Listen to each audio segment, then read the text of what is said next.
नमस्कार। आज के इस खास विश्लेषण में हम एक बहुत ही दिलचस्प विषय पर बात करने वाले हैं। सिंगल प्रॉम्प्ट चैटबॉट्स की दुनिया से थोड़ा बाहर निकलकर हम एक ऐसी डिजिटल वर्कफोर्स बनाने का प्रैक्टिकल ब्लूप्रिंट समझेंगे जो अपना काम खुद करती है और ज़रूरत पड़ने पर अपनी गलतियां भी सुधारती है। और सबसे कमाल की बात, इसके लिए कोडिंग की कोई ज़रूरत नहीं है। जी हाँ, एक भी लाइन का कोड नहीं। चलिए आज मिलकर इस मिथक को तोड़ते हैं कि बेहतरीन एआई सिस्टम बनाने के लिए प्रोग्रामिंग आना जरूरी है। आज के हमारे एजेंडे में हम शुरुआत करेंगे सिंगल प्रॉम्प्ट की सीमाओं से, फिर हम समझेंगे टू एजेंट आर्किटेक्चर को, इसके बाद नो कोड इम्प्लीमेंटेशन के स्टेप्स देखेंगे, डिजिटल वर्कफोर्स की स्केलिंग पर बात करेंगे और अंत में एक रिफ्लेक्शन क्विज के साथ आज की चर्चा को समेटेंगे।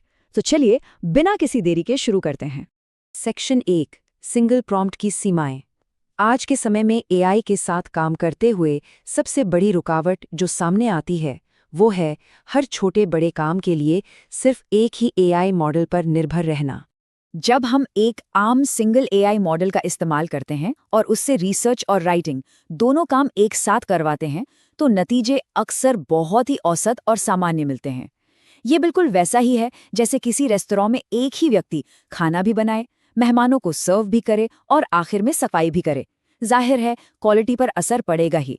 लेकिन इसके उलट एक टू एजेंट सिस्टम में रिसर्च और राइटिंग को बिल्कुल अलग कर दिया जाता है।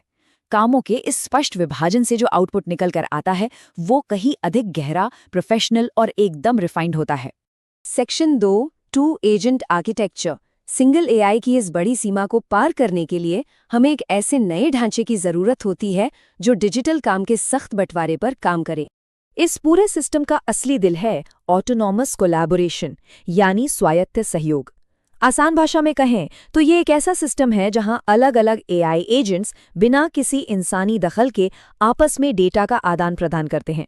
वो एक दूसरे को फीडबैक देते हैं, एक दूसरे की गलतियां सुधारते हैं और ये सिलसिला तब तक चलता रहता है जब तक कि काम एक तय क्वालिटी स्टैंडर्ड को पूरी तरह से पास न कर ले। इस डिजिटल न्यूज़रूम में जिम्मेदारियों का बंटवारा एकदम साफ होता है। हमारा पहला एजेंट है द रिसर्चर। इसका काम बिल्कुल एक इन्वेस्टिगेटिव जर्नलिस्ट की तरह है, इंटरनेट या डेटाबेस की गहराई में जाना और वहां से केवल प्रमाणिक यानी एकदम सच्चे तथ्य निकाल कर लाना। वहीं दूसरा एजेंट है द राइटर या एडिटर, जो इस रॉ रिसर्च को एक बेहतरीन प्रोफेशनल आर्टिकल में बदल देता है। और दिलचस्प बात यह है कि अगर इससे लगता है कि रिसर्च वाला डेटा अधूरा है तो ये एक सख्त सीनियर एडिटर की तरह उस काम को सीधे रिजेक्ट करके वापस भेज देता है। Section 3, no code implementation steps. अब समय आ गया है ये देखने का कि इस आर्किटेक्चर को बिना किसी कोडिंग के Na10 या D5 जैसे नो कोड प्लेटफॉर्म्स का उपयोग करके असलियत में कैसे बनाया जाए। इस सिस्टम को तैयार करने का हमारा ब्लूप्रिंट 3 बहुत ही स्पष्ट चरणों में बटा है। पहले स्टेप में वर्कफ्लो ट्रिगर और रिसर्चर को सेट करना है, दूसरे में राइटर का कनेक्शन और उसे प्रॉम्प्ट देना है और तीसरे में आउटपुट नोड लगाकर उसकी लाइव टेस्टिंग करनी है। तो पहले स्टेप की शुरुआत कुछ इस तरह होती है। हम Na10 या DP5 में एक ब्लैंक कैनवस खोलते हैं। वहां एक बहुत ही साधारण सा टॉपिक इनपुट ट्रिगर सेट किया जाता है।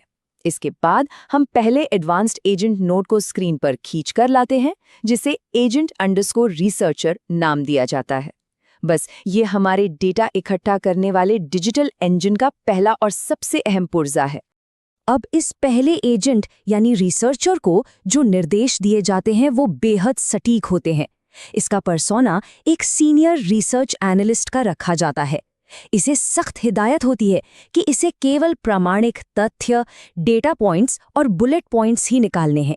अपनी तरफ से कोई भी भूमिका या निष्कर्ष गढ़ने की इसे बिल्कुल मनाही होती है।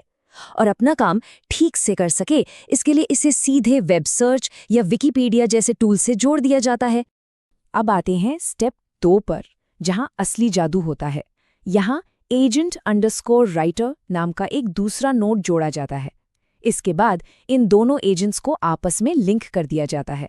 इसका सीधा सा मतलब यह है कि रिसर्चर जो भी आउटपुट देगा वो बिना किसी रुकावट के सीधे राइटर का इनपुट बन जाएगा। बस यहीं से 2 स्वतंत्र डिजिटल दिमागों के बीच बातचीत का रास्ता खुल जाता है। इस दूसरे एजेंट को एक्सपर्ट कंटेंट आर्किटेक्ट का रोल दिया जाता है। इसका मुख्य टास्क है उस रॉ डेटा को एक प्रोफेशनल और हाई क्वालिटी आर्टिकल में बदलना। लेकिन ध्यान देने वाली बात है इसका क्वालिटी कंट्रोल रूल। अगर इसे लगता है कि डेटा में फैक्ट्स या नंबर्स की कमी है तो ये बिना एक पल सोचे उसे रिजेक्ट कर देगा और रिसर्चर को वापस फीडबैक भेजेगा ताकि वो और बेहतर रिसर्च करके लाए। स्टेप 3 में हम एक लाइव टेस्ट रन करते हैं। उदाहरण के लिए मान लीजिए हमने इनपुट टॉपिक दिया 2026 में एजेंटिक एआई का भविष्य। टेस्ट शुरू होते ही हम स्क्रीन पर देख सकते हैं कि कैसे ये नोड्स रियल टाइम में डेटा एक्सचेंज कर रहे हैं।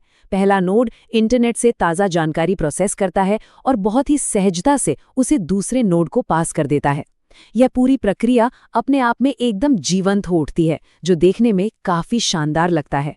सेक्शन 4 डिजिटल वर्कफोर्स की स्केलिंग। अब तस्वीर को थोड़ा और बड़ा करके देखते हैं। इस मल्टी एजेंट वर्कफ्लो को लागू करने का असर असल में कितना विशाल हो सकता है, आइए इसे समझते हैं। इसके नतीजे वाकई हैरान कर देने वाले हैं। सीधे 5 गुना। जी हाँ, केवल 30 सेकंड के अंदर ये ड्यूल नोड सेटअप एक ऐसा आर्टिकल जनरेट कर सकता है जो किसी भी आम सिंगल प्रॉम्प्ट चैटबॉट के मुकाबले 5 गुना ज्यादा गहरा, रिफाइंड और सटीक होता है। ये क्वालिटी और स्पीड दोनों पैमानों पर एक बहुत ही बड़ी छलांग है। और इसका सबसे बड़ा फायदा है इसका ऑटो पायलट मोड। जरा सोचिए, अगर इस पाइपलाइन को एक साथ 100 से ज्यादा टॉपिक्स की लिस्ट दे दी जाए तो क्या होगा। ये एजेंट्स पूरी तरह से बैकग्राउंड में रिसर्च करेंगे, एक दूसरे से बातचीत करेंगे और बिना रुके लिखते रहेंगे। ये सिस्टम सिंगल एआई की सभी सीमाओं को तोड़ते हुए छोटे छोटे टास्क्स को एक विशाल और पूरी तरह से स्वचालित हाई क्वालिटी कंटेंट फैक्ट्री में बदल देता है। सेक्शन 5 रिफ्लेक्शन और क्विज। अब वक्त है आज सीखे गए प्रमुख पाठों को समेटने का और मल्टी एजेंट सिस्टम्स की हमारी समझ को थोड़ा परखने का। आज के इस विश्लेषण का निष्कर्ष बिल्कुल स्पष्ट है। आज क्रिएटर्स एक ऐसा नो कोड आर्किटेक्चर डिजाइन कर सकते हैं जहां 2 अलग-अलग एआई दिमाग एक साझा और बेहतरीन क्वालिटी वाले लक्ष्य के लिए लगातार मिलकर काम करते हैं। बिना एक भी लाइन का कोड लिखें जटिल एआई सिस्टम तैयार करना अब कोई भविष्य का सपना नहीं रहा, बल्कि ये आज की हकीकत बन चुका है। भविष्य की तैयारी के लिए हम कुछ ठोस कदम उठा सकते हैं। इस सेशन के ब्लूप्रिंट और नोट्स को नोटबुक LM में अपलोड करके एक बेहतरीन पर्सनल नॉलेज बेस बनाया जा सकता है। ऐसा करने से क्रू एआई और लैंग्राफ जैसे आगामी और अधिक जटिल फ्रेमवर्क को समझने के लिए हमारी नींव एकदम मजबूत हो जाएगी। तो चलिए अब अपनी समझ को थोड़ा परखते हैं। हमारा पहला सवाल, एक 2 एजेंट सिस्टम में यदि पहले एजेंट का आउटपुट खराब या अधूरा है तो ये फाइनल आउटपुट को कैसे प्रभावित करता है और कौन सा प्रॉम्प्ट लॉजिक इसे खराब होने से रोकता है। ये सवाल असल में सिस्टम के अंदर मौजूद फीडबैक लूप्स और क्वालिटी कंट्रोल की हमारी समझ पर गहराई से विचार करने पर मजबूर करता है। और ये रहा दूसरा तकनीकी प्रश्न।